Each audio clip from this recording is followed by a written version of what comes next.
Good evening, and welcome to another segment of On Point.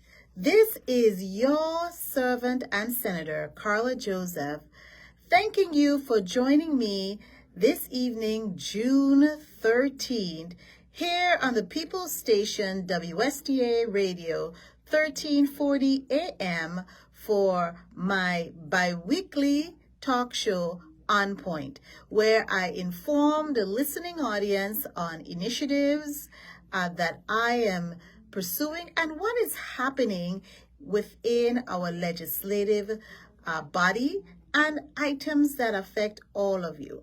Now, I want to first say I'm beseeching your prayers for my colleague, the Honorable Marvin Blyting, who is right now having some health issue.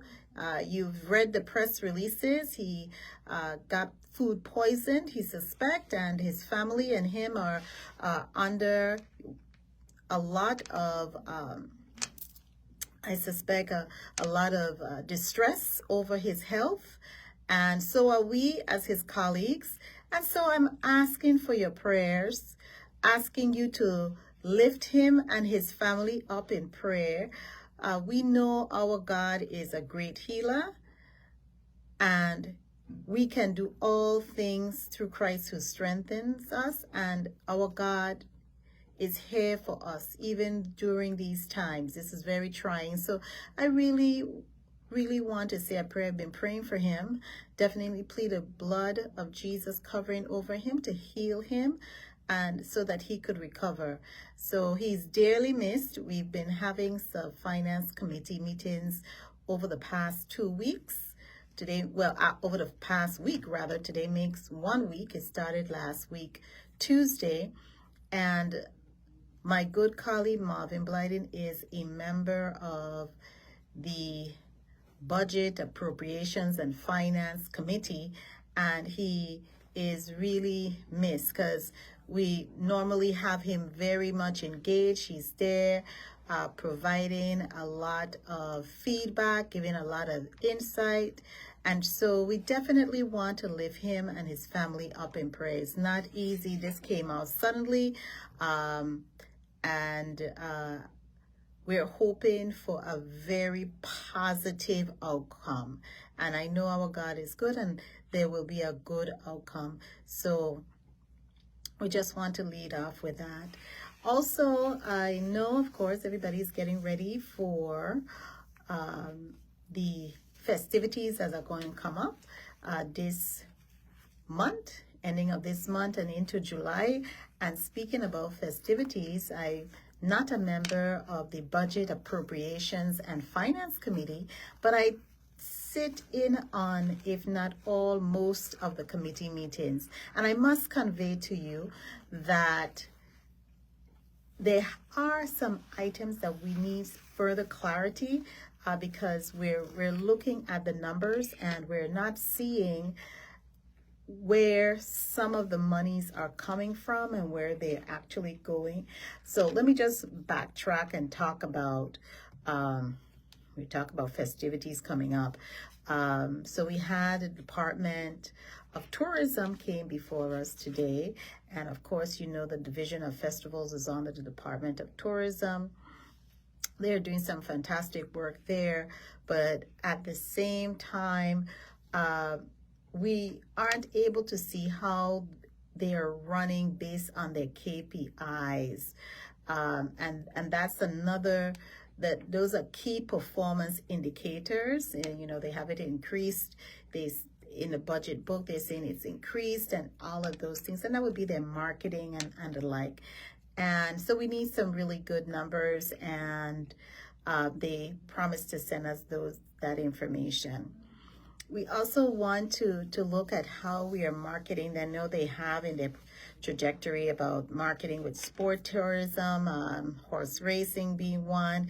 We have the drag racing that's coming up. So they're also looking at those things. That's a plus, I think, because tourism is a huge part of our overall product, and it's about 70% of our income is derived from tourism. So we really want to be able to see what they're doing and support them in their efforts. But first, we have to get some of the numbers right.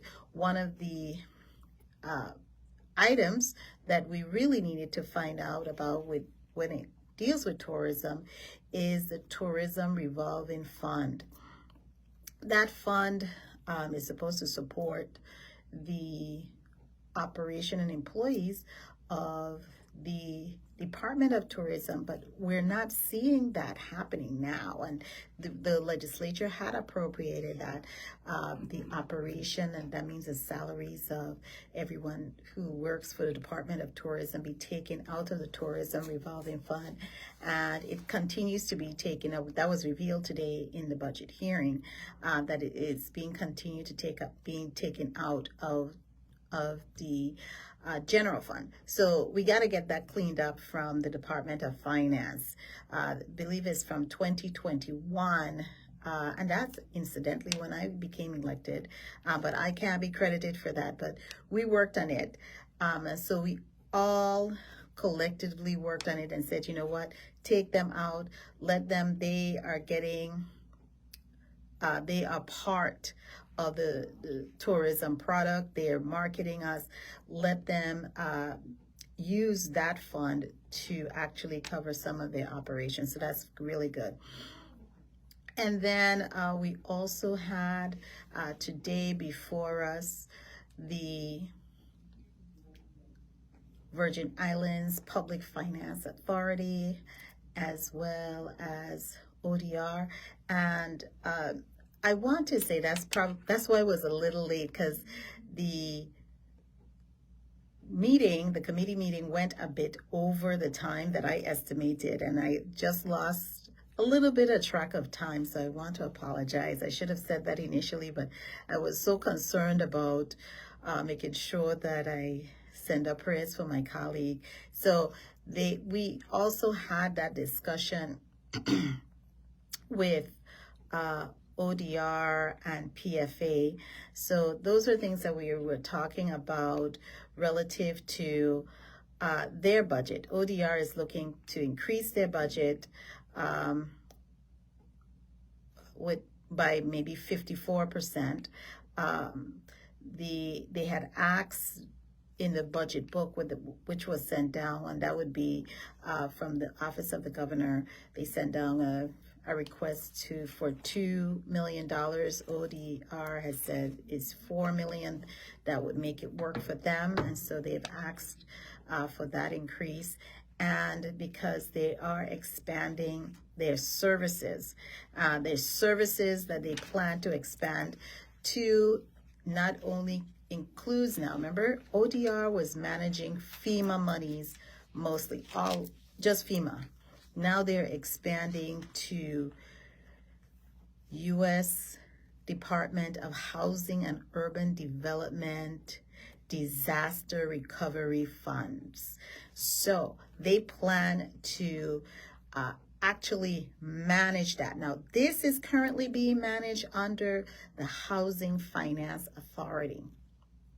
And so ODR has in their proposal to actually take over the management of it from the Housing Finance Authority to actually manage the HUD CDBG, and CDBG stands for Community Development Block Grants, DR, which is Disaster Recovery Funds.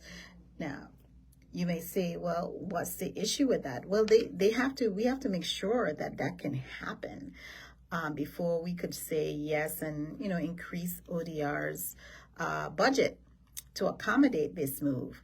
Because when you look at just the process with CDBG funds and Community Development Block Grant funds, they come directly from the U.S. Department of Housing and Urban Development to the Virgin Islands Housing Finance Authority. It doesn't go to any other entity, but the Virgin Islands Housing Finance Authority. That's how it's written in statute, that it should go there. There were discussions years ago about getting that funding to go now to and combining Housing Finance Authority with the Virgin Islands Housing Authority. I don't know what those conversations have went, but that was some time ago. And CDBG at one time was under the Department of Planning and Natural Resources. And there have been a lot of shifts, but right now CDBG is under the Virgin Islands Housing Finance Authority. And a lot of entities receive CDBG funds, regular CDBG funds, but this move will move them under the Office of Disaster Recovery, which I think would be a good fit, so that Virgin Islands Housing Finance Authority can focus on what they need to focus on, really is looking at affordable, low and affordable income housing for the territory. And you can have one entity just focus on the recovery and the like, but they also have another tranche of money, another set of funds from the U.S. Department of Housing and Urban Development, HUD, which is the CDBG, and next CDBG mitigation, and it's the acronym they use is MIT, so it's CDBG MIT. So they also have that available that's coming down. That's tens of millions of dollars in federal funds. So we really want to over tens of millions of dollars in federal funds. So we want to be very judicious, and we want to be able to spend the money as it should be spent, because if we don't spend the money how it should be spent, then it's going to be recaptured. And we don't want that happening. Or even worse, when it's recaptured, we may be liable to pay back some of this money. And that is not something we want to happen either. So we got to keep it really focused, and knowing that those are things that we really want to prevent, because it's not looking, based on what I'm seeing, I'm not certain how much money we are really generating in funds in our coffers. So we definitely want to be able to see that we are having the correct amount of money. The allocated monies, all of the monies that have been allocated, I did ask a question today if and yesterday, if the agencies are receiving their amounts that they have been allocated from the Office of Management and Budget, and they answered in the affirmative, yes. So we appropriate the monies, and the amount that we appropriate, then based on the revenues that comes in, the Office of Management and Budget allocates and says, okay, you can spend this amount out of the monies that we have appropriated. So that has occurred, and we're thinking that should be how it should happen. Also, let me just mention that we are looking, and today my questioning, I ask about this very important fund, the Caribbean Basin Initiative Fund. We should have seen an increase in the percentage that we receive from the U.S. Department of Treasury. That's for excise, any type of rum that we sent out, and the excise taxes, and us exporting those rum also to the U.S. But we haven't seen an increase in that amount since Diageo came, and that's the crux of the issue. We have an additional company that is actually we're exporting rum and the like, and we haven't seen any increase in that amount. with the addition of Diageo. And this is for since what in the early part of this century. And so I know that in our discussions today in the Committee on Finance, the PFA representative, Mr. Nathan Simmons, said they have been trying, but they have had no luck. And we definitely need to put some congressional pressure and also presidential pressure to see us get back some of that money. That's how you can pay and sustain. We could say we could sustain ourselves after after we have expended all of the monies for the recovery. So really that is something that we really need to look into, and I will be looking into as well, because we have to have those conversations with the U.S. Department of the Interior, and as the liaison to the U.S. Department of the Interior, I will be reaching out to the Secretary of the Interior to have those discussions. I also wanted to mention tomorrow, June 14th, is our legislative session. We have a number of items slated for discussion in legislative session tomorrow. We have some rezonings. We have the rezonings that we were considering last week in the committee, last week Friday, in the committee of the whole. We had some rezonings that we were talking about and had persons testify on. These rezonings are non-controversial in nature. There is also one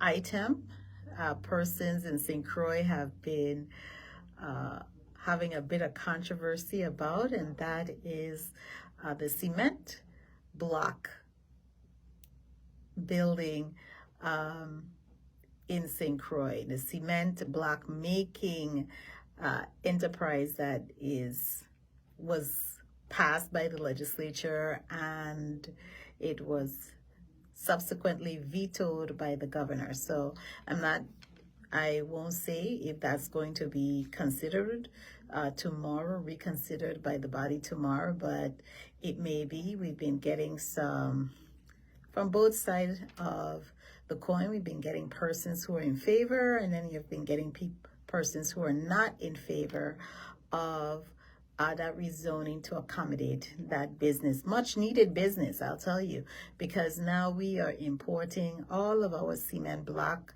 from Puerto Rico.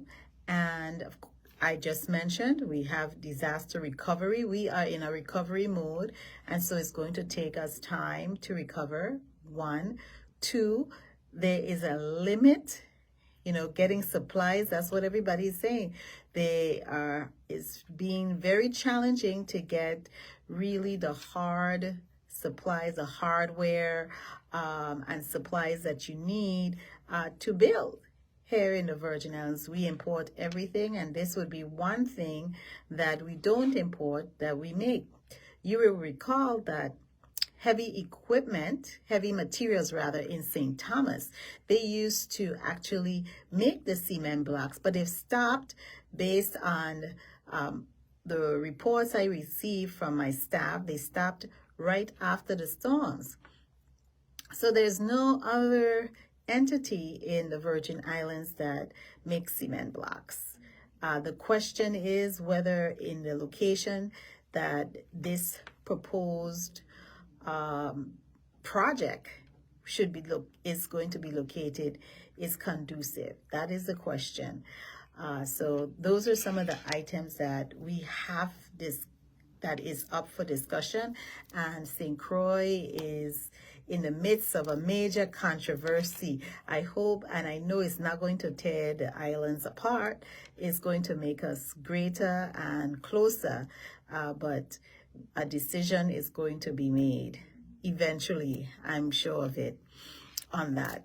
And I just want to note that when the bill went to the governor for the rezoning of that cement block making facility, it did receive the 2/3 vote required for an override.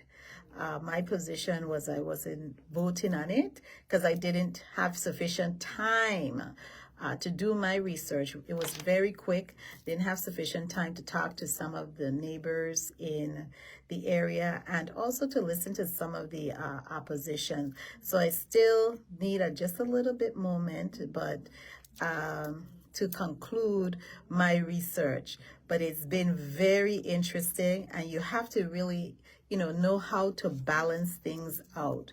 That's the most important thing about in being in this seat. You have to come to a compromise and look at balancing things out. Now, the other big issue that we learned of, and this was very recent, is that we have an issue. The legislature, we gave the governor the authority to get a line of credit. We call it LOCK for acronym, so we could so this line of credit. And we were told that, you're going to get the line of credit before they have to pay VTOL the $45 million. That did not occur. What happened is the line of credit has not been finalized and the closing on it has not been completed. We heard today from the PFA, the executive director of the PFA, Mr. Nathan Simmons, that is going to happen this week. But the governor did go, and he should not have. He did take monies from the general fund that came into the general fund from revenues realized to actually pay VTOL. What should have happened when you are working together is those conversations needed to happen with the same body who gave you the authority to get the line of credit, to say this is not happening quickly enough. We're not going to meet our agreement that we have with VTOL for the first $45 million. Come back and have those discussions. Just don't arbitrarily take it under your hand to just move it and say pay them. Those are discussions when you are respectful and you are truly living up to your working together theme. And when you want to be able to talk and have those conversations with your colleagues, and not colleagues, but your counterparts. It's a checks and balance.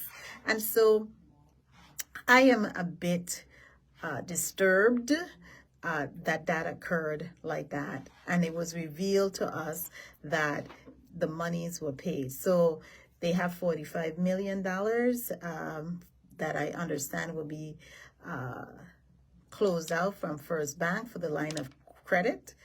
Well, it's more than 45. It's 100 million that we are asking for this line of credit. So once they have finalized the deal, which we were told will happen this week, at the end of this week, I know a lot of people will be very happy because it was revealed today that from finance, Department of Finance is one of the other entities who testified today to defend their budget, is that they have about 20 million, and some of it includes allocations to the various departments. They have about $20 million that they owe to vendors and other departments and the like. And some of it is dating back, I think about 10.3 is current, and the remaining amount is 90 days aged. So that's about what, 3 months? Yes. 3 months, 90 days. So we want to be able to pay our vendors and, yes, pay them on time. It is very important that we do this. We have to be able to to pay our vendors on time. We have to pay people on time because we are dependent on them being able to give us the services. They have already, in some cases, they've already given us the services. They give you the services. So just like you give service when you work and you expect on payday to get paid, that's the expectation. You expect on payday to get paid. Nobody wants to hear that you can't get paid on your payday. The vendors, them, have the same expectation. These are independent vendors. They also expect that they would get paid on their payday. So we want to assure that that would happen to those vendors. I have just a major issue with how long our vendors take to get paid. Finance revealed that, sometimes the agencies, they don't send in the invoices for the vendors timely. And that is an issue. We have to be timely in sending in those invoices. I recall, and I won't say the department I worked in. I remember I started to work in 2020. And would you believe that there was an invoice outstanding from 2018? Unheard of. And this is for a small business. And the monies that were going to be used to pay this vendor was federal money. I'm like, what is it and how is it we can't pay our vendors on time? It's no. You have to be able to pay them on time. And two, it should be within a certain time frame. 30 days. Once your invoices are approved, you should receive your money. So the 30 days starts to click once that person sends in. Well, it doesn't click then. It starts when that person approve, whoever you're sending the invoice to, they approve this invoice. Once you send it to the entity and they enter it in the ERP system, it's supposed to go straight through and be approved. So we have a lot of work to do with our fiscal management. This is what I want to get on. We have a lot of things, finances that aren't being controlled and properly managed. And that is troubling to me. I'm not a member of the Committee on Budget, Appropriations, and Finance. And so when I sit in on these meetings, I'm looking and using what I know as far as fiscal budgeting from where I receive extensive training from the federal side. When you are processing your cost, you have to see if it's eligible, but you don't have all of those restraints on the government and our general fund. That's unrestricted to some degree. Yes, unrestricted funds, but on the federal end, and that's why I really had loved managing federal monies, because on the federal end, they would tell you in a document, this is allowable, this is not allowable, etc. Some of the things that are not allowable on the federal end are also unallowable on the government end. So like when you have per diem and you go out and you're saying, or you're having people, those some of those things are unallowable. As far as liquor, you can't buy wine or any beverage and look to get reimbursed. That's not going to happen. So those are some of the things. I also wanted to, because I'm going to be wrapping up in a few, I also wanted to close the program by thanking my staff, but also wishing all of our fathers a happy and wonderful Father's Day in advance. And also I wanted to wish everybody a happy Juneteenth, which happens to be my birthday. in advance because it's a wonderful thing. Everybody remembers about Galveston, Texas, and when the people in the United States, that's when they found out officially all slaves were freed. So that's Juneteenth, and Father's Day is June 18th. So we have two fantastic back-to-back holidays, and we just need to be able to celebrate them. I want to thank you for joining me for another segment of On Point. Please give my office a call at 340-693-3515 or hit me up on Facebook at Senator Carla Joseph, or you could check out my website at senatorcarlajoseph.com. Remember, On Point is heard here on the People's Station, WSTA Radio, 1340 AM, every other Tuesday from 6 to 6:30 p.m. Our next scheduled date for On Point is Tuesday, June 27th. And I should have a little bit more to report from you and a special guest. I hope she'll be able to join me. She's from the big island of St. Croix. I call her my big sister. If anybody could guess who she is, I'll be very happy about it.